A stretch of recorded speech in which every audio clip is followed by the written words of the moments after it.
morning student, I am Gopi Kumar Srivastava from ISL Sudhamdi.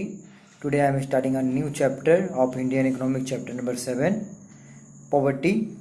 So before starting this chapter, we have to discuss some point about this poverty and its introduction of poverty. Poverty क्या है, poverty कैसे होता है, poverty रोकने के लिए कैसे क्या क्या हम लोग उपयोग कर रहे हैं, या मतलब हमें कैसे इसे रोक सकते हैं, या गवर्नमेंट क्या क्या योजना ला के पॉवर्टी को ख़त्म करना चाहता है, हमारे देश में पॉवर्टी का परसेंटेज क्या है। ये बहुत सारी बातें जो है ये पॉवर्टी से रिलेटेड है, जिसे हमें जानना चाहिए, ताकि अगर हम लोग पॉवर्टी समझेंगे तभी हम लोग पता चलेगा कि देश में इतना पॉवर्टी क्यों है, इतना गरीबी क्यों है। क्या इसका मेन कारण अनएम्प्लॉयमेंट भी हो सकता है। ठीक है, तो आप यहाँ पे समझ जाइए कि पॉवर्टी से रिलेटेड हम लोग हर बातों को समझते हैं। उसको समझने के लिए, पॉवर्टी को समझने के लिए हमें सबसे पहले इसका मीनिंग को समझना पड़ेगा। तो लेट्स स्टार्ट इस meaning. So this is the meaning of poverty. ये आपका मीनिंग हो गया। जैसे आप देख सकते हैं यहाँ पे, poverty is inability to fulfil the basic requirement of life. Poverty एक क्या है, इनएबिलिटी है कि जो बेसिक नीड को, बेसिक रिक्वायरमेंट जो है उसको पूरा नहीं कर पाता है। जैसे मिनिमम रिक्वायरमेंट क्या होता है, फूड का होता है, क्लोथ का होता है, हाउसिंग का होता है, एजुकेशन का होता है और हेल्थ का होता है। पहले क्या था, पॉवर्टी के अंदर तो वो लोग आते थे जिसके पास फूड, क्लोथ या शेल्टर नहीं हुआ करता था, मतलब हाउस नहीं हुआ करता था। पर दो चीज़ें और भी अगर नहीं मिल रही है आपको, एजुकेशन और हेल्थ नहीं मिल रहा है, तब भी आप पॉवर्टी के अंतर्गत हो। सो हमें यहाँ समझना पड़ेगा कि अगर ये बेसिक चीज़ें अगर लोगों के पास नहीं है तो वो पॉवर्टी के लोग के अंतर्गत आते हैं। तो this is a poverty. So there are two types of poverty. One is absolute poverty and second is the relative poverty. To understand this two topic also define the poverty in the better way. So let's start. So this is some brief explanation about absolute poverty and the relative poverty. Condition where household income is insufficient to afford basic necessity of life. मतलब कोई house hold है, कोई लोग हैं, house hold के अंदर वो लोग आते हैं, आम सिटीजन आते हैं, लोग आते हैं, आम लोग आते हैं, तो वो सभी जो है वो हाउस होल्ड कहलाता है। तो household income is insufficient to afford the basic necessity. मतलब मैं शिक्षा नहीं प्राप्त कर रहा हूँ, या शिक्षा लेने के लिए मेरे पास पैसा नहीं है, या घर रहने के लिए या रेंट पे रहने के लिए भी मेरे पास पैसा नहीं है, तो मैं पॉवर्टी के अंतर्गत आ जाता हूँ। ऐसे पॉवर्टी एब्सोल्यूट पॉवर्टी कहा जाता है। ये जो कमी है ये नॉर्मली फूड, शेल्टर और क्लोथिंग की वजह से ही होता है। ठीक है, तो this is absolute poverty. Absolute मतलब जो रियल में पॉवर्टी है वो कारण क्या है, क्योंकि आप इनसफिशिएंट उसको खरीद नहीं सकते हैं। ठीक है, या आपको पैसा को कमी है, तब इस तरह का प्रॉब्लम आता है, इस तरह का पॉवर्टी आता है। अब हम लोग आते हैं रिलेटिव पॉवर्टी के बारे में समझने में। When the house hold receive 50% less than income and average median income. यहाँ पे ये बोला गया, मान लीजिए कोई लोग हैं, जैसे मुझे अगर 10,000 रुपये महीना मिलता है, ठीक है, और मेरे साथ मेरा एक दोस्त है जिससे हम 50% से भी कम पैसा मिलता है, मतलब कि मान लीजिए उसे 4,000 मिलता है या 3,000 मिलता है। आप बहुत सारे दुकान में देखे होंगे, बहुत सारे स्टाफ जो है काम करता है, तो वो भी क्या है, वो अगर 3-4 हज़ार रुपये में काम कर रहा है, बहुत ही लो इनकम में काम कर रहा है, तो वो एक्चुअली में रिलेटिव पॉवर्टी के अंतर्गत आता है। रिलेटिव पॉवर्टी को और भी अच्छे से डिफाइन करें तो आप ये जान लीजिए, मान लीजिए अमेरिका का जो सैलरी होगा वो इंडिया से बेहतर होगा और बहुत ही ज़्यादा होगा। तो अगर कंपैरिजन किया जाए इंडिया से, तो हमारा देश जो है रिलेटिव पॉवर्टी में आ जाता है। इनकम के बेस पे, क्लास के बेस पे, मतलब कि क्लास मतलब हो गया यहाँ पे पुअर, मिडिल क्लास और रिच, उसके बेसिस पे भी हम लोग रिलेटिव पॉवर्टी को डिफाइन कर सकते हैं। या दूसरे देशों के साथ भी हम लोग कंट्री से भी जो सैलरी है या जो इनकम है उसको कंपेरिजन करके रिलेटिव पॉवर्टी देख सकते हैं। ये रिलेटिव पॉवर्टी का मतलब है comparison between the two person, two class, okay, two income, two person income. So when income is less than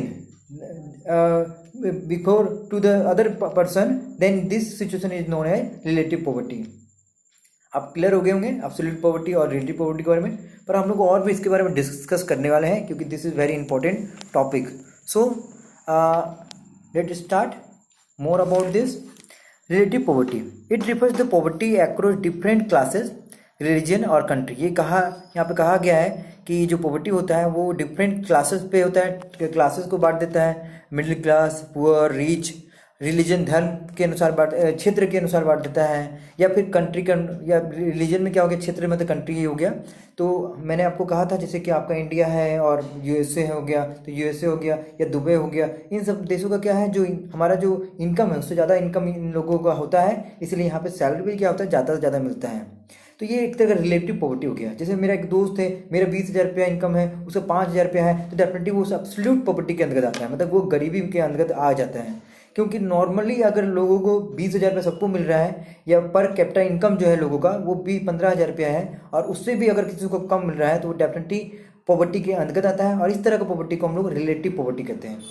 the country और class people whose level of living is low treated as poor. वो country, वो class of people जिनका जो living होता है वो थोड़ा लो होता है, उससे हम लोग पुअर कहते हैं, और रिलेटिव पुअर भी कह सकते हैं। In comparison to the country और the class of the people having the high level of living. जैसे अमेरिका के जो लोगों का लिविंग है या स्टैंडर्ड ऑफ लिविंग है वो हाई होता है, हमारा देश का उतना हाई नहीं होता है। कुछ ही परसेंट जो जनसंख्या है उसका कुछ परसेंटेज का लोगों का हाई स्टैंडर्ड ऑफ लिविंग है, बट बाकी सबका क्या है, बहुत ही लो है। हमारे देश में बहुत ज़्यादा ही गरीबी है, जिसके कारण इस तरह का रिलेटिव पॉवर्टी आता है। और हो सकता है कि हमारा पर कैपिटा इनकम कम हो या नेशनल इनकम कम हो, इस प्रकार से भी यहाँ देखा जाता है, ठीक है ना। और जीडीपी की वजह से भी कम होता है। तो relative poverty is also interpreted in the terms of inequality of income with in the country. ये भी कहा जा सकता है कि एक ही कंट्री में या एक कंपेरिजन करने पे दूसरे कंट्री में आपका इनकम में इनइक्वलिटी होना, मतलब इनकम ज़्यादा होना कम होना, ये भी रिलेटिव पॉवर्टी के अंतर्गत आता है, ठीक है। For example, India share in the national income of 20% of the people at the bottom of barely 8.1%।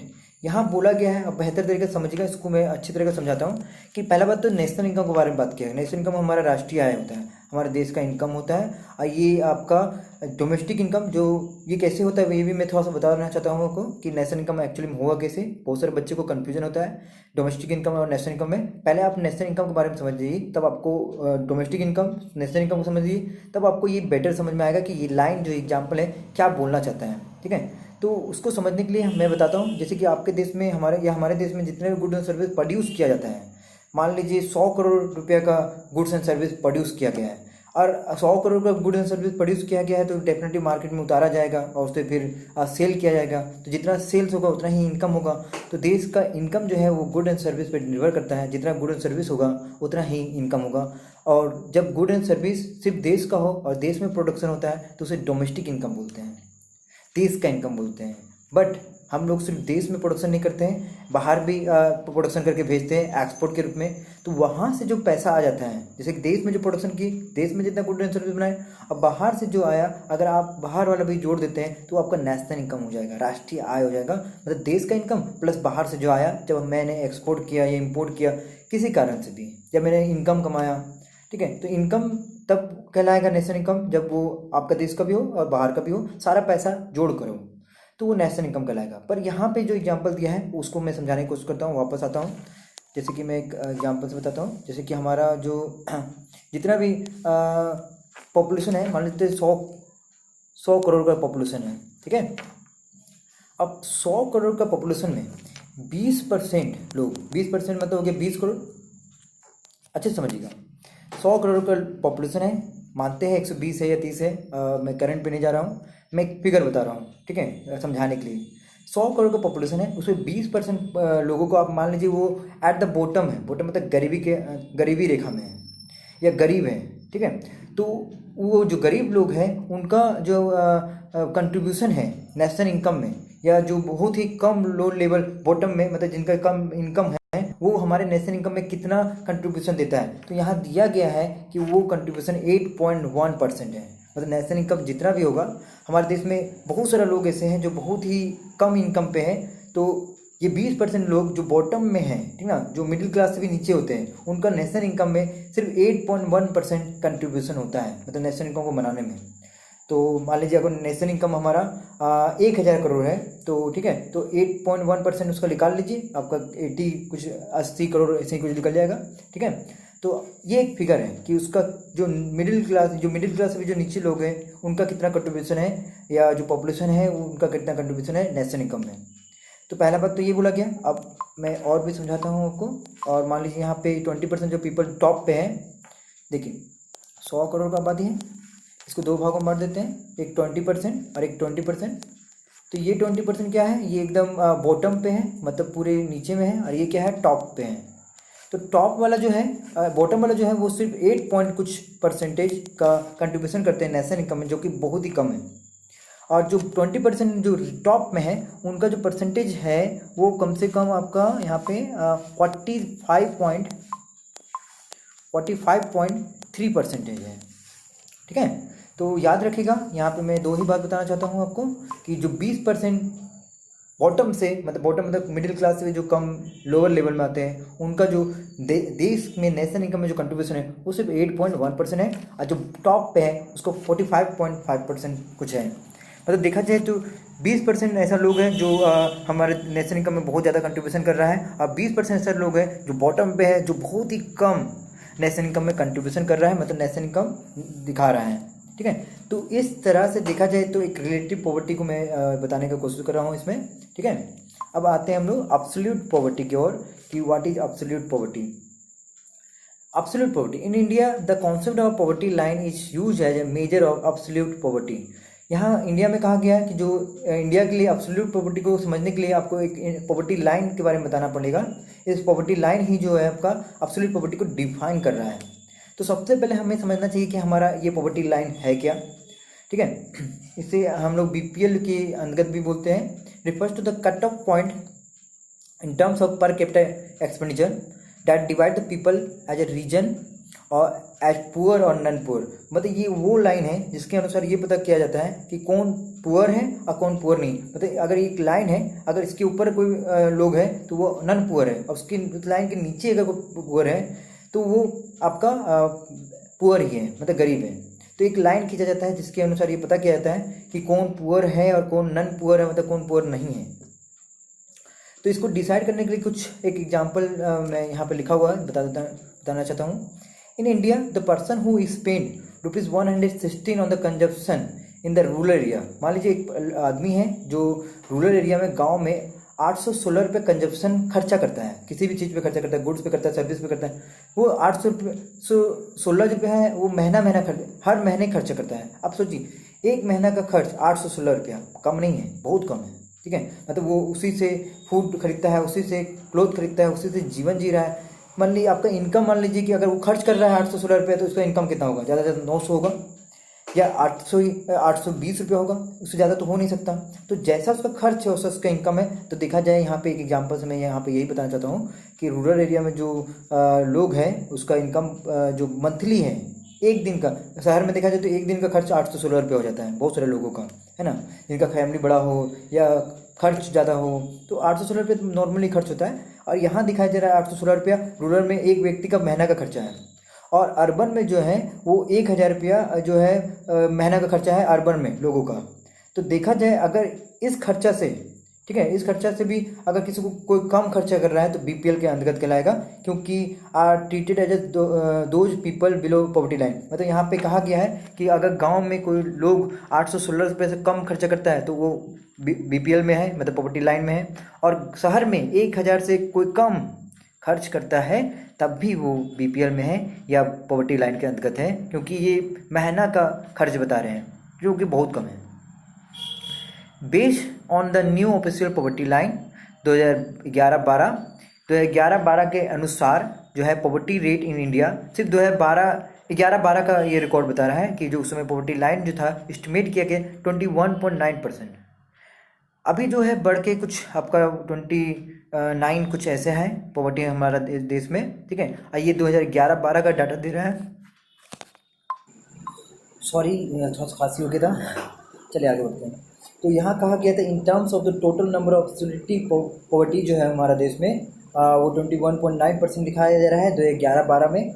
और वही इंडिया जो कवर करता है 50% of the absolute poverty in the world. यहाँ कहा गया है कि इंडिया ये 21.9% है, मतलब हमारे देश में जितना भी गरीबी है वो पूरा वर्ल्ड का 50% है। मतलब वर्ल्ड में जितना भी होगा वर्ल्ड में मानते हैं कि 40% होगा या 42% होगा, तो उस 42% का जो गरीबी है उसका 50% तो हमारे देश में है।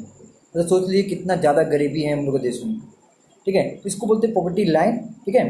तो ये हमारा जो वीडियो था ये कंप्लीट हो गया। और बहुत सारा क्वेश्चन है कि पहला क्वेश्चन है इससे रिलेटेड कि what is poverty and what are the difference between the absolute poverty and the relative poverty and the okay and what is poverty line. These are the some important question. Must write all the notes and underline. I also underline the every point A to Z. Okay, then write everything. You know. Thank you.